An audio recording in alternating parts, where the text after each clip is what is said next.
Important है। आज मैं आप लोगों को वायरल पेपर बताने वाला हूँ 824 EN। मेरे प्यारे बच्चों, ये आप लोगों को 29 फरवरी को देखने को जरूर मिलेगा। विज्ञान का वायरल पेपर है मेरे प्यारे बच्चों, और इस वीडियो में मैंने पूरा का पूरा सोल्यूशन बताया हुआ है। एक भी क्वेश्चन विज्ञान में छोड़ा नहीं हूँ। अगर 70 में 70 नंबर आप भी लाना चाहते हैं, इस वीडियो को पूरा देखना मेरे प्यारे बच्चों, और वीडियो को शेयर कर देना सारे जितने भी स्टूडेंट है जो कि 29 फरवरी को विज्ञान का पेपर देने वाले हैं। तो इस बार टारगेट है 95% का, और आएगा भी सभी बच्चों का मेरे प्यारे बच्चों। तो वीडियो को लाइक कर देना, चैनल पे नहीं तो चैनल को जरूर सब्सक्राइब कर लेना। यहाँ पे अनुक्रमांक डाल लो, यहाँ पे अपना नाम डाल लेना मेरे प्यारे बच्चों।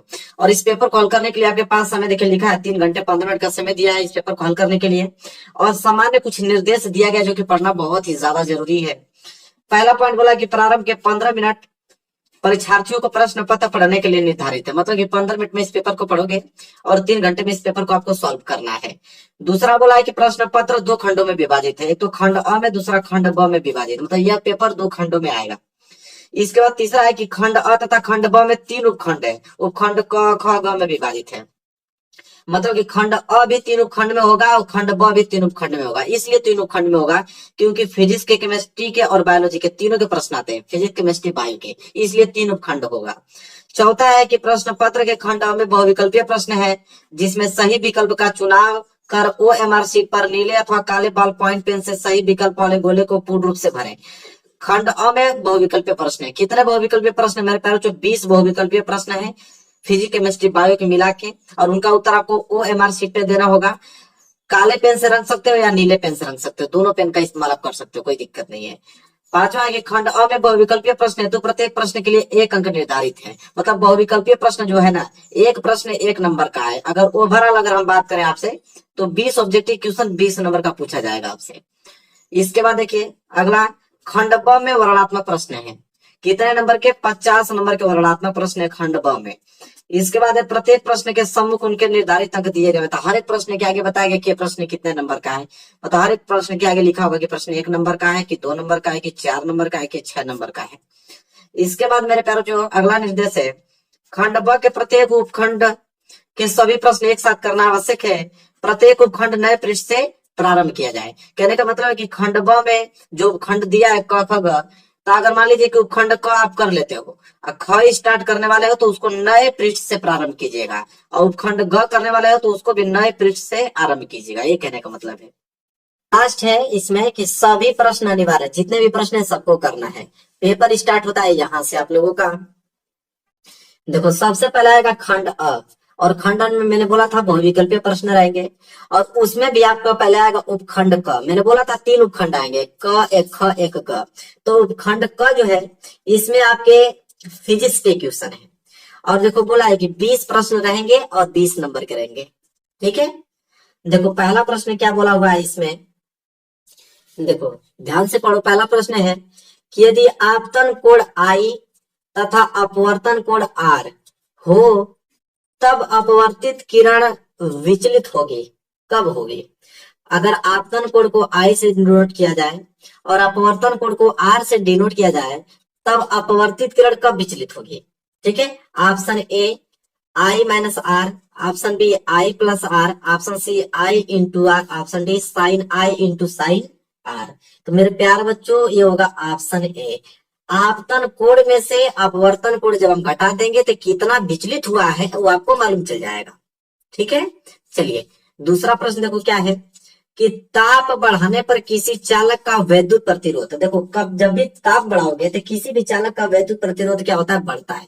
ताप बढ़ाने पे वैद्युत प्रतिरोध जो है वो बढ़ता है, इसलिए बी वाला ऑप्शन सही हो जाएगा। इसके बाद तीसरा देखो क्या है, तीसरा है कि प्रिज्म द्वारा विचलन अधिकतम होता है। ठीक है, किस रंग का प्रिज्म द्वारा अधिकतम विचलन होता है मेरे प्यारे बच्चों? वो है बैगनी रंग का। सबसे ज्यादा विचलन होता है बैगनी रंग का।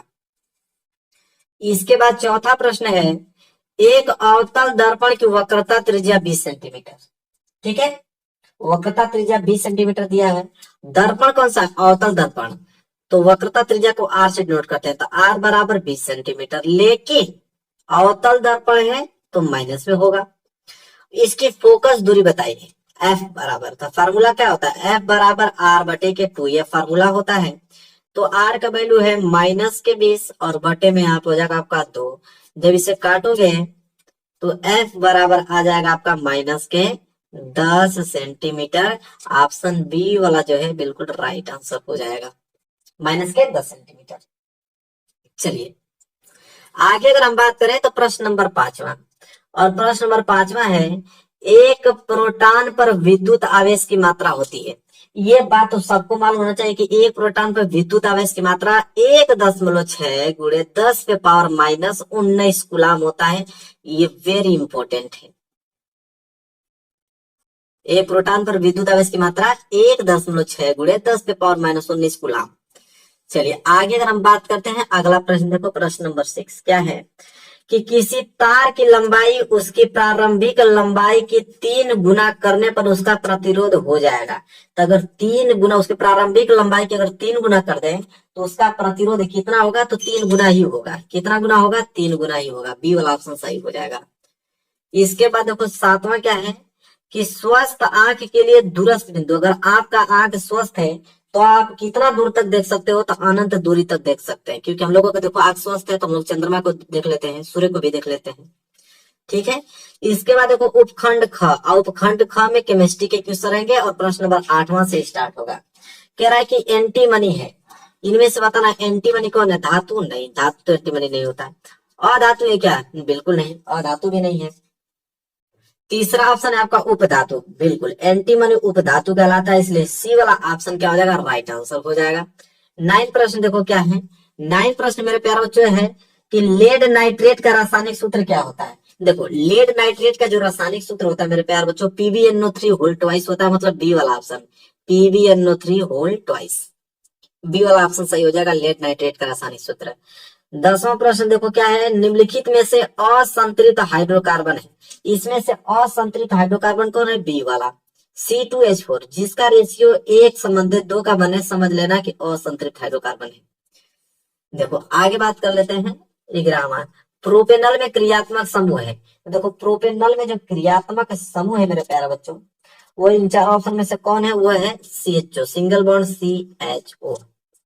इसके बाद देखो 12वां प्रश्न क्या है? 12वां है, एसिटिक अम्ल का IUPAC नाम है। तो देखो एसिटिक अम्ल का IUPAC नाम एथेनोइक अम्ल होता है। बी वाला ऑप्शन बिल्कुल राइट आंसर हो जाएगा, एथेनोइक अम्ल। 13वां देखो क्या है, एक तत्व के क्लोराइड का सूत्र MCl2 है तो उसके ऑक्साइड का सूत्र MO होता है। बी वाला ऑप्शन क्या हो जाएगा? राइट हो जाएगा। बहुत बार हमने इस इंपोर्टेंट क्वेश्चन को पढ़ाया हुआ है। इसके बाद उपखंड ग स्टार्ट होता है। उपखंड ग में बायोलॉजी के प्रश्न रहेंगे। और 14वां प्रश्न है कि वृक्कों का कार्य क्या होता है? जो वृक्क, वृक्क मतलब क्या होता है? किडनी। तो किडनी का कार्य क्या होता है? ऑप्शन इधर दिया हुआ है, देखते हैं। तो किडनी का कार्य क्या होता है? श्वसन का होता है कि प्रजनन का, उत्सर्जन का, पाचन का, उत्सर्जन का होता है। किडनी क्या करता है? उत्सर्जित पदार्थ को बाहर करता है, जैसे टॉयलेट। 15वां प्रश्न देखो क्या है, पत्तियों पर कलियां विकसित होती हैं। तो पत्तियों पर कलियां विकसित होती है बायोफिल्म द्वारा, बायोफिल्म द्वारा होती है। सी वाला ऑप्शन राइट आंसर हो जाएगा। 16वां है कि अनुवंशिक विज्ञान के जनक हैं। तो अनुवंशिक विज्ञान के जनक हैं ग्रेगर जॉन मेंडल, और यहाँ पे सी वाला ऑप्शन बिल्कुल राइट आंसर हो जाएगा। 17वां है, 2 DNA तंतु आपस में जुड़े होते हैं। तो 2 DNA तंतु आपस में जुड़े होते हैं तो हाइड्रोजन बंध द्वारा ही जुड़े होते हैं। डी वाला ऑप्शन राइट आंसर हो जाएगा। 18वां देखिए, मुकुलन द्वारा प्रजनन होता है। तो मुकुलन द्वारा प्रजनन कहाँ पे होता है? हाइड्रा में होता है, इसलिए पहला वाला ऑप्शन राइट आंसर हो जाएगा। 19वां प्रश्न देखिए, मेंडल का प्रायोगिक पौधा था, मतलब किस पौधे पर मेंडल ने प्रयोग किया था? उद्यान मटर। ठीक है, एक मीठी मटर आता है, एक उद्यान मटर। तो बी वाला ऑप्शन सही हो जाएगा। इसके बाद 20वां देखिए क्या है कि निम्न में से कौन सा एक मानव में मादा जनन तंत्र का भाग नहीं है? तो मादा जनन तंत्र का भाग कौन नहीं है? अंडाशय, तो अंडाशय तो है ही। गर्भाशय, ये भी होता है मादा जनन तंत्र का भाग। शुक्रवाहिका, नहीं नहीं, शुक्रवाहिका मादा जनन तंत्र का भाग नहीं होता है, नर जनन तंत्र का भाग होता है शुक्रवाहिका। तो सी वाला ऑप्शन सही हो जाएगा। इसके बाद देखो खंड ब में वर्णनात्मक प्रश्न है जो कि 50 नंबर के हैं, और वर्णनात्मक प्रश्न में भी सबसे पहले आएगा उपखंड क। ठीक है, तो उपखंड क में पहला प्रश्न देखो क्या है। तो पहला प्रश्न मेरे प्यारे बच्चे जो है वह है कि एक अवतल दर्पण के सामने, एक अवतल दर्पण के सामने 15 सेंटीमीटर दूरी पर वस्तु रखी है। यदि दर्पण की फोकस दूरी 30 सेंटीमीटर है तो प्रतिबिंब की स्थिति बताइए और प्रकृति ज्ञात कीजिए। ये आपका न्यूमेरिकल का क्वेश्चन आ गया जिसे आप लोगों को सॉल्व करना पड़ेगा। ठीक है, तो चलिए मैं सॉल्व करके आपको दिखाता हूँ कैसे सॉल्व करेंगे इसको। देखो बहुत सिंपल होता है। अवतल दर्पण है ना, तो अवतल दर्पण के सामने 15 सेंटीमीटर दूरी पर वस्तु रखी है। तो वस्तु जो रखी होती है उसको यू से डिनोट करते हैं, तो यू बराबर 15 सेंटीमीटर है, लेकिन माइनस में होगा क्योंकि वस्तु जब भी रखा जाता है तो माइनस में रखा जाता था, क्योंकि इस साइड रखा जाता है। चाहे वो अवतल दर्पण हो चाहे वो उत्तल दर्पण हो, यू का जो वैल्यू होता है वो हमेशा माइनस में होता है, इतना याद रखिएगा। ठीक है, फिर बोला यदि दर्पण की फोकस दूरी, तो फोकस दूरी मतलब एफ, तो एफ बराबर 30 सेंटीमीटर दिया है। ठीक है, और ये 15 सेंटीमीटर दिया था, तो 30 सेंटीमीटर भी माइनस में होगा क्योंकि अवतल दर्पण में फोकस दूरी माइनस में होता है। अगर यही उत्तल दर्पण रहता तो प्लस में हो जाता। ठीक है, इतना तो याद होना चाहिए आप लोगों को। इसके बाद बोला है मेरे प्यार बच्चों, प्रतिबिंब की स्थिति, स्थिति मतलब वी, कहाँ पे उसका प्रतिबिंब बनेगा, वी का वैल्यू पूछा है। इसके बाद प्रकृति, प्रकृति मतलब एम का वैल्यू ज्ञात कीजिए। ठीक है, ये दो चीज पूछा है। तो आप सिंपल करोगे क्या, सबसे पहले आप दर्पण सूत्र लगा लो। दर्पण सूत्र, दर्पण सूत्र होता है 1/के एफ बराबर 1/के वी और प्लस 1 के यू। ये होता है आप लोगों का दर्पण सूत्र, और इसी दर्पण सूत्र पे यह लगा दीजिए। जैसे 1/एफ, एफ का वैल्यू कितना दिया हुआ है -3, तो -30 रख लो, और बराबर 1/के वी का वैल्यू हमको ज्ञात करना है तो वी, और प्लस 1 के यू का वैल्यू कितना है -15। ठीक है, इसके बाद जब इसको हल करेंगे तो यह जाएगा 1/के -30 बराबर 1/के यहाँ पे हो जाएगा वी, और ये माइनस गुणा जब इस प्लस में होगा तो हो जाएगा -1/के कितने 15। इसके बाद आपको करना क्या है, सिंपल 1/, जो -30 है, और ये -1/15 इधर आएगा तो प्लस के 1/, क्या हो जाएगा 15, और बराबर इधर हो जाएगा आपका 1/के वी। आप एलसीएम लेकर हल कर लो, तो 30 और 15 का एलसीएम कितना होता है 30 ही होता है, तो 30 से 30 कैंसिल, बच गया -1, और प्लस 15 दूनी के 30, 2 को गुणा 1 में करोगे तो 2 बराबर 1 के वी। अब देखो -1 प्लस 2, 2 में से घटेगा तो कितना बचेगा 1, तो 1/30 बराबर 1 के वी। हमको तो वी का वैल्यू चाहिए, तो 30 को इधर ऊपर कर दो और इधर वी को ऊपर कर दो, तो वी बराबर कितना गया 30 सेंटीमीटर, मतलब 30 सेंटीमीटर दूरी पे इसका प्रतिबिंब बनेगा। ठीक है, ये तो हमें वी का वैल्यू। फिर बोला था प्रकृति ज्ञात कीजिए, प्रकृति के लिए एम का वैल्यू चाहिए, तो एम बराबर आवर्धन बराबर होता है -v के यू, ये फॉर्मूला याद रखना। तो देखो माइनस तो फार्मूला में है, वी का वैल्यू कितना है 30, और बटे में यू, यू का वैल्यू कितना आया था -15 दिया था, तो -30 -15 कटाओगे तो आ जाएगा +2। ठीक है, अब +2 मतलब प्लस किसको दर्शाता है आभासी को, प्लस किसको दर्शाता है आभासी, तो इसकी प्रकृति कैसी है आभासी है। ठीक है, बस हल हो गया। इसमें आप लोगों को 4 नंबर मिलेगा, कितने नंबर मिलेंगे 4 नंबर आपको दिया जाएगा इस प्रश्न पे। इसके बाद देखो दूसरा प्रश्न क्या है, बायोसेवर्ट नियम क्या है, बायोसेवर्ट का नियम बताइए, और 4 नंबर के लिए प्रश्न पूछा जाएगा। तो देखो बायोसेवर्ट का नियम कैसे, तो देखो उत्तर दूसरा, हेडिंग पहले डालोगे आप बायोसेवर्ट का नियम। अब बायोसेवर्ट का नियम डालने के बाद लिखोगे कि बायोसेवर्ट ने प्रयोगों के आधार पर धारावाही चालक से उत्पन्न चुंबकीय क्षेत्र की तीव्रता का सूत्र प्राप्त किया है। ठीक है, मतलब कि बायोसेवर्ट के नियम के अनुसार जो चुंबकीय क्षेत्र की तीव्रता का सूत्र है उसी से प्राप्त किया गया है, और इन प्रयोगों के आधार पर जो धारावाही चालक के एक छोटे खंड मतलब डेल्टा एल द्वारा किसी बिंदु P पर उत्पन्न चुंबकीय क्षेत्र B द्वारा तीव्रता निम्नलिखित बातों पर निर्भर करती है। कौन कौन बातों पर निर्भर करती है, देखो पहला तो यह करता है कि चालक खंड की जो लंबाई डेल्टा एल है, तो चालक खंड की लंबाई डेल्टा एल के वो अनुक्रमानुपाती होता है। देखो जैसे B, ठीक है, बी क्या है चुंबकीय क्षेत्र की तीव्रता, तो चुंबकीय क्षेत्र की तीव्रता जो है वह अनुपाती होती है डेल्टा एल, डेल्टा एल। ठीक है, इसके बाद दूसरा है कि चालक खंड में प्रवाहित धारा आई के अनुपाती होता है। देखो बी जो है यहाँ पे वह अनुपाती है, यहाँ पे आई, इसको डेल्टा मिटा दो, आई के अनुपाती है। इसके बाद चालक खंड से बिंदु की दूरी आर के वर्ग के वह व्युत्क्रमानुपाती होता है। देखो बी जो है उसके आर के वर्ग के व्युत्क्रमानुपाती दिया हुआ है, तो इन चालकों पर निर्भर करता है। और चौथा जो लास्ट है कि धारा की दिशा तथा बिंदु के बीच के कोण की ज्या के अनुपाती होता है। देखो बी जो है वो साइन थीटा के अनुपाती हो गया, और ये फिगर आपको बनाना है। इसके बाद पूरा आप लोगों को 4 नंबर एग्जाम में जो है 4 में 4 नंबर आप लोगों को बिल्कुल दे देगा, 1 नंबर नहीं काटेगा, और इतना अच्छे से लिखते हो तो। इसके बाद देखिए अगला प्रश्न, अगला क्या है, तीसरा प्रश्न भी न्यूमेरिकल आ गया, ये भी 4 नंबर का है कि 20 ओम प्रतिरोध की कोई विद्युत स्थिति, ठीक है, विद्युत स्त्री मतलब जानते हो प्रेस, 5 एम्पियर विद्युत धारा लेती है, 30 सेकेंड में उत्पन्न ऊष्मा परिकलित कीजिए। देखो कितना सिंपल है। प्रतिरोध आपको 20 ओम दिया है, मतलब आर बराबर आपको दिया है 20 ओम, ठीक है। 5 एम्पियर धारा बहता, धारा मतलब आई बराबर 5 एम्पियर दिया हुआ है। फिर समय है 30 सेकेंड, टी बराबर दिया हुआ है 30 सेकेंड। पूछ रहा है क्या, उत्पन्न ऊष्मा, ऊष्मा मतलब एच, एक फार्मूला होता है एच बराबर आई स्क्वायर आर टी, ठीक है, फार्मूला अब रख लो।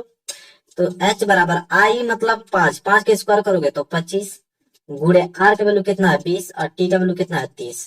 जब इसको गुणा करोगे तो आ जाएगा 15, ठीक है, 15,000 ऊष्मा।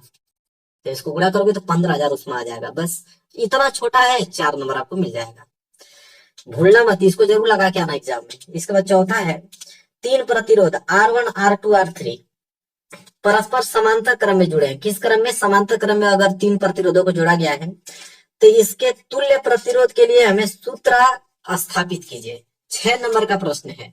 अगर ये प्रश्न नहीं आएगा तो अथवा करके एक ऑप्शन और दिया हुआ है कि चुंबकीय क्षेत्र में स्थित धारावाही चालक पर लगने वाले बल का सूत्र प्राप्त कीजिए। ये भी 6 नंबर का। तो दोनों में से कोई एक कर लो, दोनों में से ऑप्शन दिया है ना, दोनों में से कोई एक ही करना है। लेकिन मैं यहाँ पे आपको बता देता हूँ, ये पहला वाला जो कि बहुत इंपॉर्टेंट है कि 3 प्रतिरोध R1 R2 अगर समांतर क्रम में जुड़े हैं तो उसके लिए तुल्य प्रतिरोध कैसे ज्ञात करो। हर साल एग्जाम में आता है ना, इसलिए मैं आपको बता रहा हूँ इसको।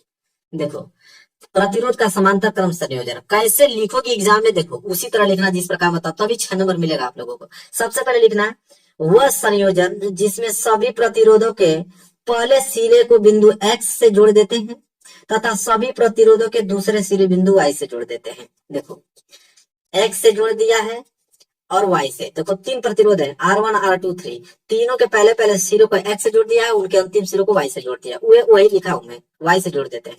फिर बोला कि और यदि 3 से अधिक प्रतिरोध है तो आगे भी इसी क्रम में जोड़ देते हैं, अगर चौथा भी आएगा तो इसी तरह जोड़ते चले जाएंगे। तब प्रतिरोध के इस संयोजन को हम समांतर क्रम संयोजन कहते हैं। जो इस प्रकार जुड़ा हुआ है उसी को हम समांतर क्रम संयोजन कहते हैं। पहली बात तो हमने परिभाषा लिखा, इसके बाद चित्र भी बनाना है आपको।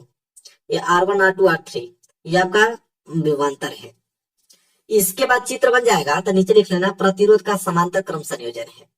तब जाके नीचे लिखना कि माना 3 प्रतिरोध हैं R1 R2 R3। देखो 3 ही प्रतिरोध है ना, 1 2 3, 3 प्रतिरोध है R1 R2 R3 समांतर क्रम में जुड़े हैं। इसके बाद तब इन प्रतिरोधों पर विभवांतर समान मात्रा में होगा। देखो कोई 3 प्रतिरोध अगर समांतर क्रम में जुड़ा है तो विभवांतर जो V होता है समान रूप से तीनों में बहता है, इतना याद रख लेना। जबकि लेकिन इन पर विद्युत धारा जो होता है I1 I2 I3 होगी। मतलब समझ रहे हो कि जब 3 प्रतिरोध समांतर क्रम में जुड़ा है तो विभवांतर तो समान होता है लेकिन धारा तीनों में अलग होगी। इसमें धारा कुछ अलग होगी, इसमें धारा कुछ अलग होगी, इसमें धारा कुछ अलग होगी। इसीलिए हमने पहले वाला में धारा I1 लिख लिया है, दूसरे में I2 लिख लिया, तीसरे में I3 लिख लिया। इसके बाद हमने ओम का नियम लगाया, तो पहले वाला में ओम का नियम लगाया तो I1 बराबर V अपान के R1 हो जाएगा। ओम का नियम तो यही कहता है ना, I बराबर V अपान के R, लेकिन पहला है तो I1 लिख दिया, पहला प्रतिरोध है R1 लिख दिया बस। दूसरा में भी लिखा है तो दूसरा में भी ओम का नियम लगाया तो I2 बराबर V अपान के R2 आएगा। तीसरा में भी ओम का नियम लगाऊंगा तो I3 बराबर V अपान के R3 आएगा। इतना तो क्लियर है ना। इसके बाद लिखोगे कि माना X और Y बिंदुओं के बीच कुल प्रतिरोध I है। हमने मान लिया कि तीनों अलग अलग नहीं है, अगर मैं तीनों को अगर टोटल धारा I मान लेता हूं तो टोटल धारा I जो होगा वो I1 plus I2 plus I3 के बराबर होगा। मतलब तीनों के योग से ही तो ही टोटल बनेगा धारा। बिल्कुल सही है। देखो वही चीज लिखा भी हूँ, I जो है वो तीनों के योग के बराबर होगा क्योंकि हमने कुल धारा को I मान लिया है। फिर हम लिखा मान रखने पर, अब सबका मान मैं वहां पे रखूंगा, ठीक है, जो समीकरण ओम का नियम तीनों में लगाया था। तो I बराबर क्या आ जाएगा V अपान के R1 V अपान के R2 V अपान के R3। बिल्कुल है, समीकरण पहला मान लिया हमने। फिर माना एक्स और वाई बिंदुओं के बीच तुल्य प्रतिरोध, अगर टोटल पूरा प्रतिरोध आर मान लेता हूं तो ओम का नियम क्या कहता है, आई बराबर वी अपान के आर, इसको हम समीकरण दूसरा मान लेते हैं, ओम का नियम। इसके बाद समीकरण एक और समीकरण दो की तुलना करने पर, या दो लिख लेना, दो की तब तुलना हम करेंगे तो क्या होगा, तो वी अपान के आर, क्यों देखो हमने क्या किया है यहाँ पे, आई को हमने माना है वी अपान के आर, तो ये जो आई है इसको मैं लिख दिया वी अपान के आर। इसके बाद वी अपान के आर वन, वी अपान के आर टू, वी अपान के आर थ्री, कोई दिक्कत नहीं होना चाहिए। फिर इसमें हमने से वी कामन ले लिया, वी कामन ले लिया तो वन अपान के आर वन, वन अपान के आर टू, वन अपान के आर थ्री।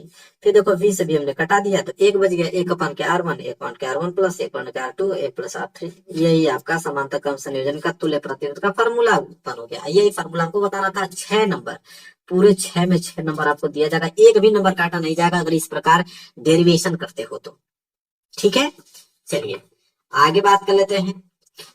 इसके बाद उपखंड ख है। देखो ये वाला जो प्रश्न है कि चुंबकीय क्षेत्र में स्थित धारावाही चालक पर लगने वाले बल का सूत्र, ये आपकी किताब में मिल जाएगा, इसको आप याद कर लेना। लेकिन वो वाला बहुत इंपोर्टेंट, कभी कभी आता है लेकिन वो हमेशा आता है, इसलिए मैं उसका सोल्यूशन बता दिया।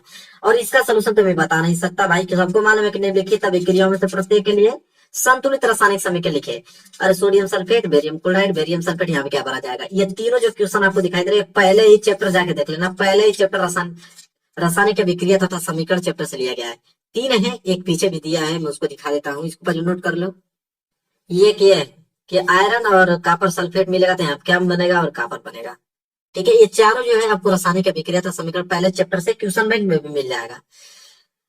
अगली कहानी यहाँ से स्टार्ट होगी क्वेश्चन नंबर 6 से, कि ब्लीचिंग पाउडर जिसे हम विरंजक चूर्ण बोलते हैं, उसका रासायनिक नाम बताना है, सूत्र बताना है, और बोला है कि क्या होता है जब इसे हवा में खुला छोड़ देते हैं तो। ब्लीचिंग पाउडर के 2 उपयोग भी लिखे, ये इतना ज्यादा इंपॉर्टेंट है कि हर पेपर में ये क्वेश्चन छपा होता है, हर पेपर में पूछा जाता है। तो चलो पहले इसका उत्तर हम लोग देखेंगे। सबसे पहले तो हम लोग लिखेंगे कि देखो विरंजक चूर्ण जिसे ब्लीचिंग पाउडर बोलते हैं, तो विरंजक चूर्ण का रासायनिक नाम क्या होता है, कैल्शियम ऑक्सीक्लोराइड। फिर लिखेंगे कि विरंजक चूर्ण का रासायनिक सूत्र क्या होता है, CaOCl2 होता है। जबकि विरंजक चूर्ण को वायु में उद्रासित किया जाता है, मतलब वायु में छोड़ा जाता है, तो वो अपने गुण को विकृत पाता है, और वायु में उपस्थित जो कार्बन डाइऑक्साइड होता है इससे क्रिया करता है, जिस कारण कैल्शियम कार्बोनेट और क्लोरीन गैस क्या होने लगता है, उत्पन्न होने लगता है। विरंजक चूर्ण के गुण नष्ट हो जाते हैं। ठीक है, जैसे पहला है ये विरंजक काटन, देखो बोला था ना कि किस में उपयोग किया जाता है, तो देखो यह विरंजक काटन, टेक्सटाइल उद्योगों में, लिनन लॉन्ड्री में विरंजक कपड़ों को धोने के लिए प्रयोग किया जाता है।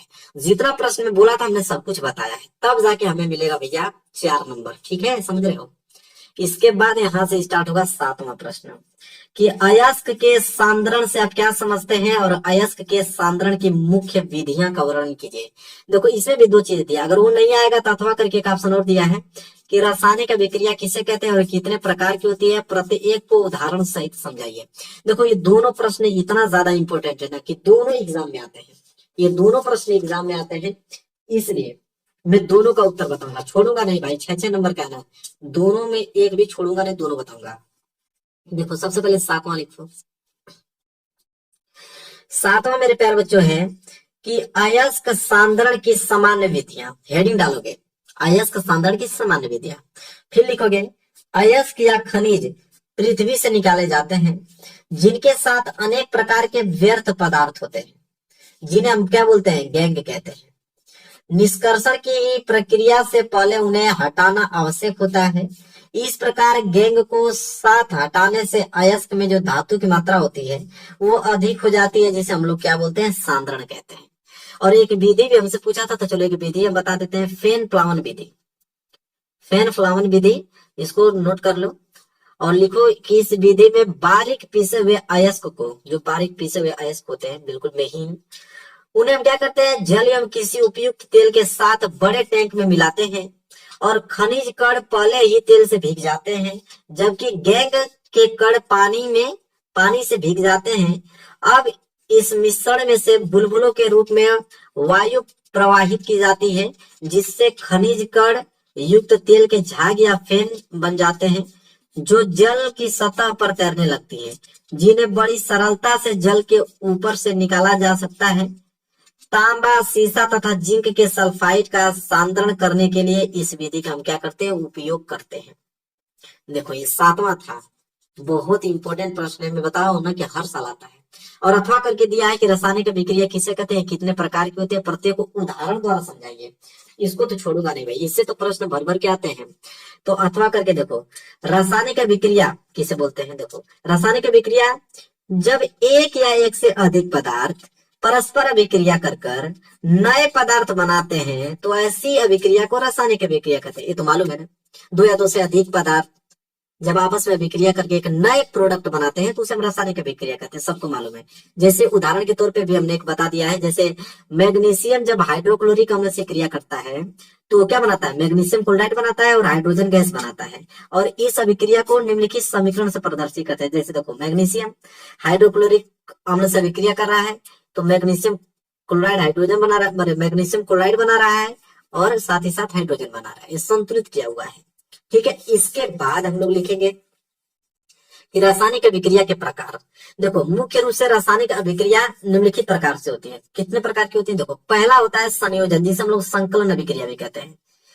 ठीक है, देखो संयोजन अभिक्रिया वह रासायनिक अभिक्रिया है जिसमें क्या होता है ना कि दो या दो से अधिक प्रकार के पदार्थों के अणु जो होते हैं परस्पर जुड़कर एक ही प्रकार के पदार्थ के अणु बनाते हैं। मतलब दो या दो से अधिक पदार्थ के अणु आपस में मिलकर सिर्फ एक पदार्थ के अणु बनाएंगे, उसे हम बोलते हैं संयोजन अभिक्रिया। जैसे उदाहरण में लिख लेना कि सोडियम जो कि धातु है क्लोरीन में जलकर सोडियम क्लोराइड बनाता है। देखो एक तो सोडियम दूसरा क्लोरीन, दो पदार्थ के अणु हैं आपस में अभिक्रिया करके सिर्फ एक पदार्थ के अणु बना रहे हैं सोडियम क्लोराइड, इसे हम बोलेंगे संयोजन अभिक्रिया। देखो एग्जाम्पल भी बोला था ना, एग्जाम्पल भी साथ ही दे रहा हूं। इसके बाद वियोजन अभिक्रिया।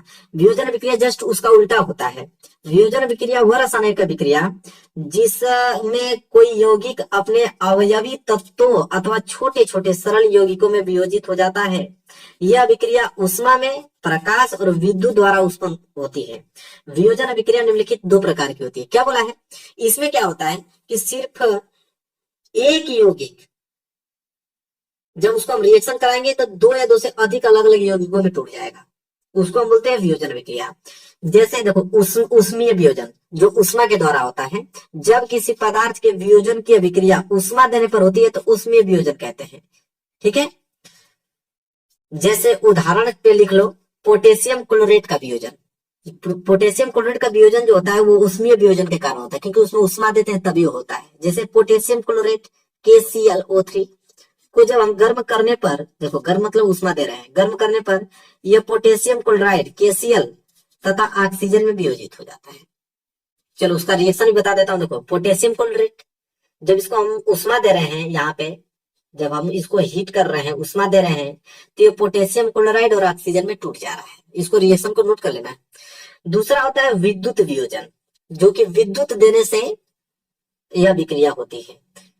लिखना, जिस रासायनिक अभिक्रिया में यौगिक गलित अवस्था में या जलीय विलयन में विद्युत धारा प्रवाहित करने पर वियोजित होता है उसे हम विद्युत वियोजन कहते हैं। जैसे एग्जाम्पल के तौर बताऊं तो सोडियम क्लोराइड विद्युत वियोजन। इसमें क्या होता है कि गलित सोडियम क्लोराइड में हम पहले विद्युत धारा प्रवाहित करते हैं, तब यह सोडियम तथा क्लोरीन में वियोजित हो जाता है। जैसे देखो सोडियम क्लोराइड है, जब इसमें हम लोग क्या कर रहे हैं, विद्युत धारा प्रवाहित कर रहे हैं। क्या विद्युत धारा प्रवाहित कर रहे हैं, तो ये सोडियम में और क्लोरीन में टूट जा रहा है। तीसरा अभिक्रिया होता है विस्थापन या प्रतिस्थापन अभिक्रिया। तो लिखेंगे कि विस्थापन वह रासायनिक अभिक्रिया है जिसमें यौगिकों के अणु के किसी एक परमाणु अथवा समूह के स्थान पर कोई दूसरा परमाणु अथवा समूह या मूलक आ जाता है।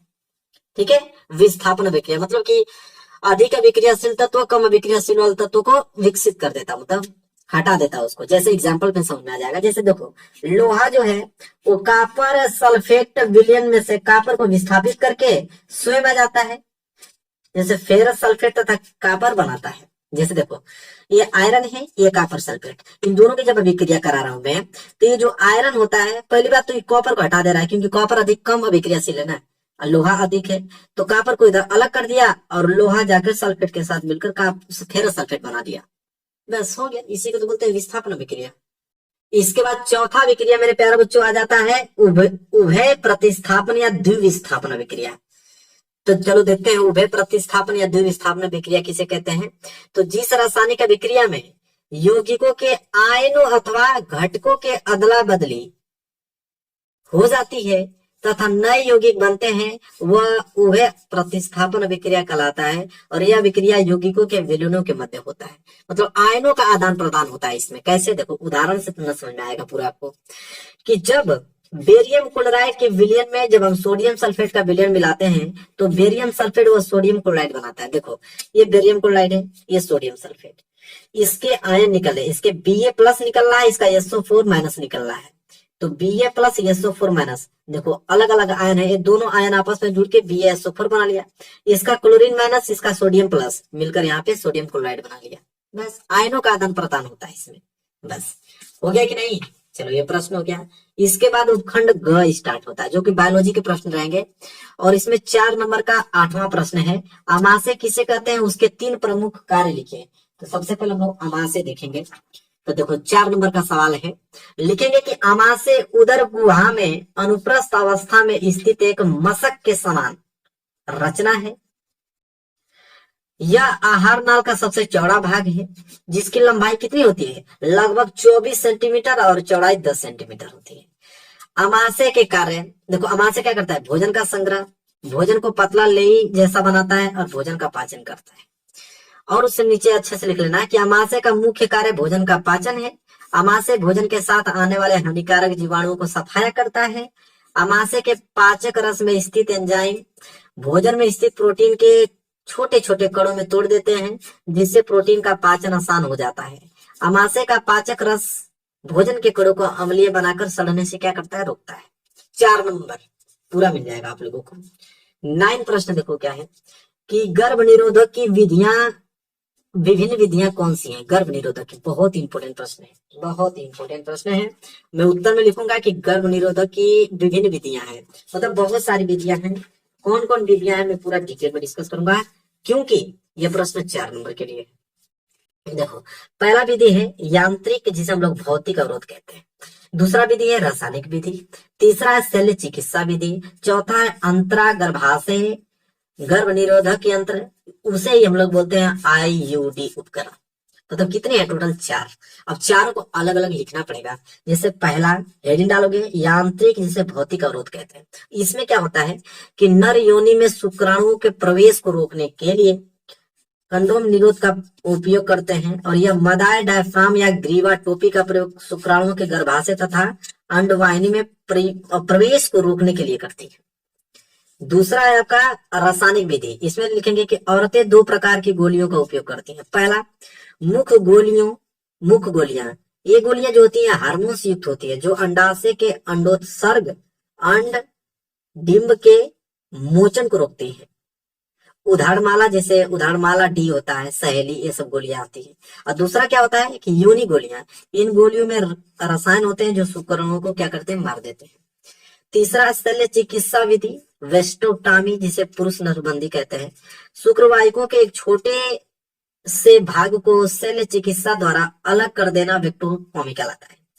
तो वैसेक्टॉमी कहलाता है। शुक्रवाहिकें वे नलिका होती हैं जो नरों के शुक्राणुओं को वृषण के माध्यम से मूत्र मार्ग तक ले जाती है। और इसी में दूसरा एक आता है ट्यूबेक्टॉमी। पहला क्या था, वैसेक्टॉमी। एक है ट्यूबेक्टॉमी, जिसे लोग महिला नसबंदी बोलते हैं। देखो वैसेक्टॉमी को पुरुष नसबंदी बोला जाता है और ट्यूबेक्टॉमी को महिला नसबंदी बोला जाता है। इसमें लिखेंगे कि डिंब वाहिनी नलिकाओं में एक भाग को काटकर अलग कर देना ट्यूबेक्टॉमी कहलाता है। और यह प्रतिक्रिया अंड डिंब को आगे डिंब वाहिनी तथा गर्भाशय में जाने से क्या करती है, वो रोकती है। ठीक है, यहां तक क्लियर हुआ। इसके बाद चौथा लास्ट, जो कि था अंतरा गर्भाशय निरोधक यंत्र उपकरण। इसमें लिखेंगे जिसे IUD बोलते हैं, IUD। इसमें लिखेंगे हम लोग कि यंत्र जो कापर आयनों के स्रोत होते हैं, मादा महिलाओं के गर्भाशय में स्थापित किया जाता है। जो निषेचित अंड या ब्लाउस्टला को गर्भाशय में स्थापित होने से क्या करता है, वो रोकता है।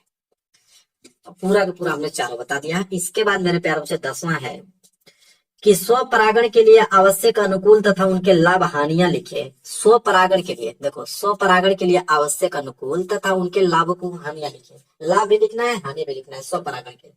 तो देखो इसको हम डिटेल में लिखेंगे। सबसे पहले उत्तर 10वां देखो, लिखेंगे स्वपरागण के लिए आवश्यक अनुकूल पुष्प की द्विलिंगी होना आवश्यक है। नर एवं मादा भाग एक साथ परिपक्व होना आवश्यक है। देखो सबसे पहले हेडिंग डालो, स्वपरागण के लाभ क्या है।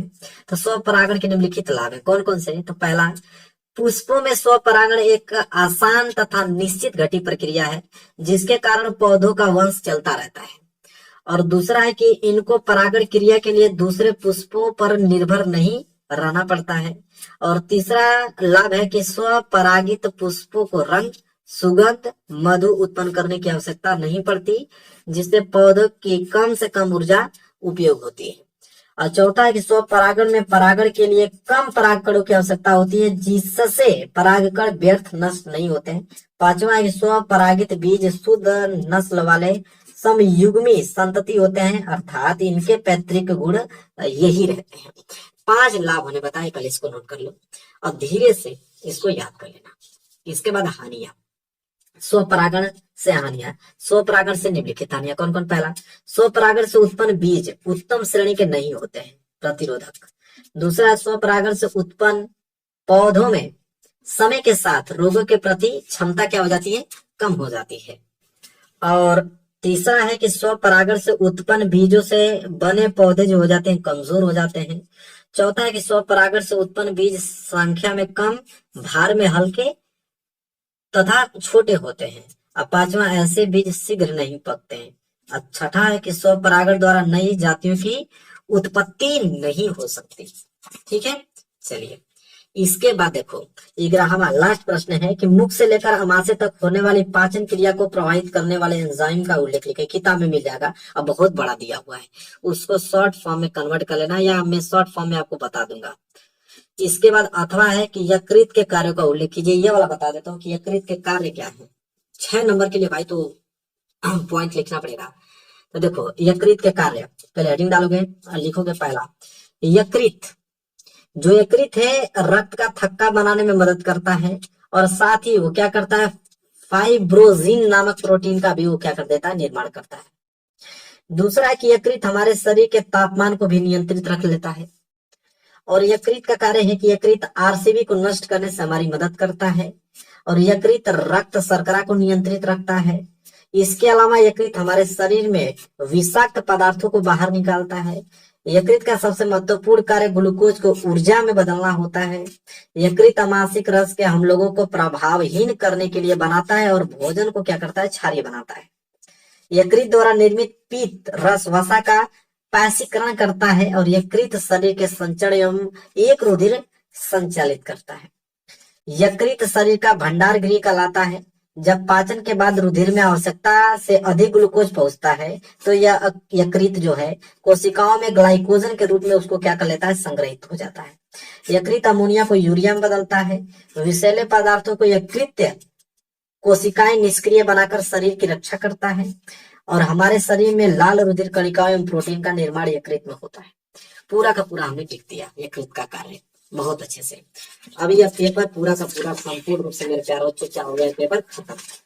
और यह पेपर इतना वायरल पेपर मेरे प्यारे बच्चों, इसको नोट कर लो, यही पेपर आपके एग्जाम में आने वाले हैं। 70 में 70 पूरा कल के आना, पूरा फुल डिटेल सोल्यूशन बताया हूँ।